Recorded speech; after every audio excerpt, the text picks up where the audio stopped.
In this day, now we're raising children differently, but you cannot bring your childhood into your adulthood. Amen. And expect for great things to happen. Amen. You can't do it. Paul said, when I was a child, I thought as a child. She said, but when I became a man, I put away childish things. Amen.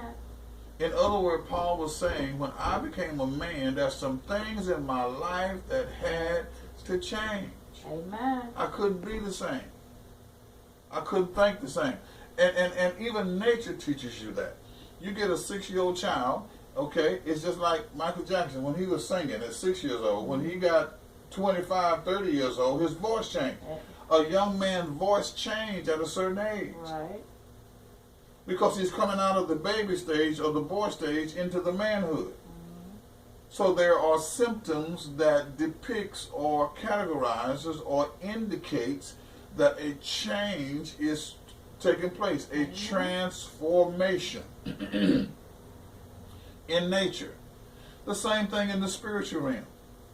But we have a custom of holding on to something for so long and holding on to it from our childhood. And mama taught us and daddy taught us and my auntie and grandmama, they taught us and all that. And you try to bring it into your adulthood. You see what I'm saying? And even your kids, you try to teach your kids that the same way. And this, that, listen, mama, listen, this is the way mama raised me. And this is the way, listen, mama didn't raise you right all the time. Amen. You see? She didn't raise you right. And maybe partly because she didn't know.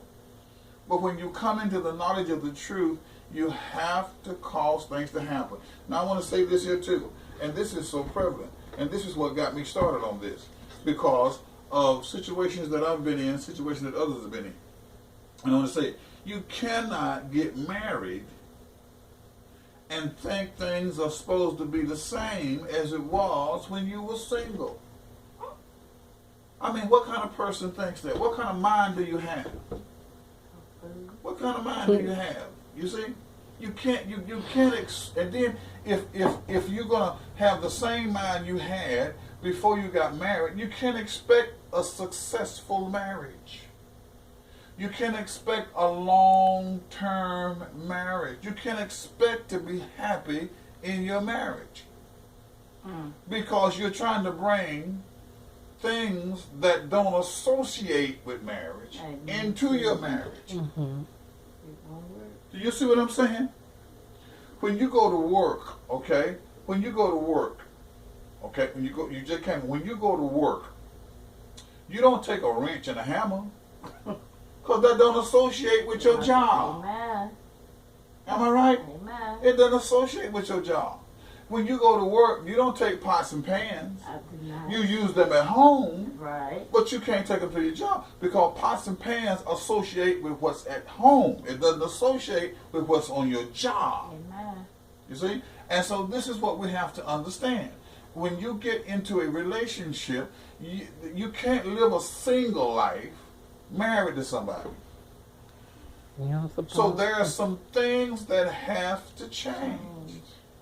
The rules and regulations you have for yourself, the rules and regulations, and even in our situation and many other situations, when you marry already into a family, then that's got to change. The whole structure has to change. Amen.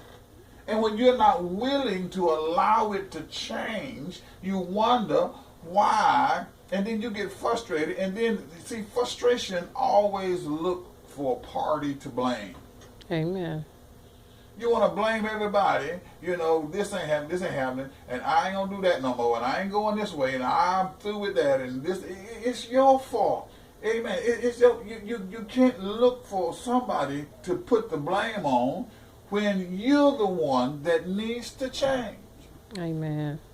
Now, many people don't do that because they have not been taught what it takes, what changes are supposed to happen in certain situations. This is where a good church, amen, comes into play.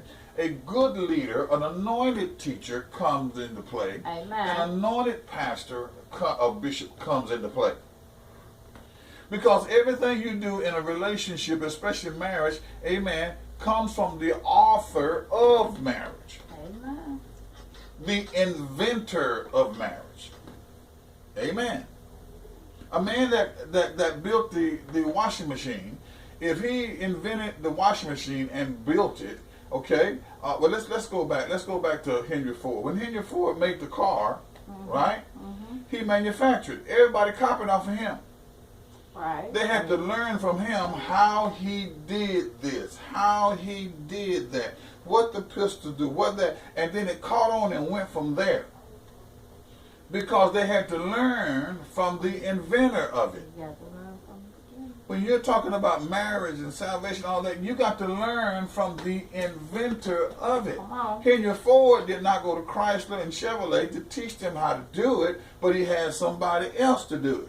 You see what I'm saying? Amen. God will always have an anointed teacher and pastor and preacher to teach you how to do what you need to do in order to receive the fullness out of life that you're looking for. And 99.9% of the time, if not 100%, depending on the situation, it's going to cause you to stop doing certain things and to start doing other things.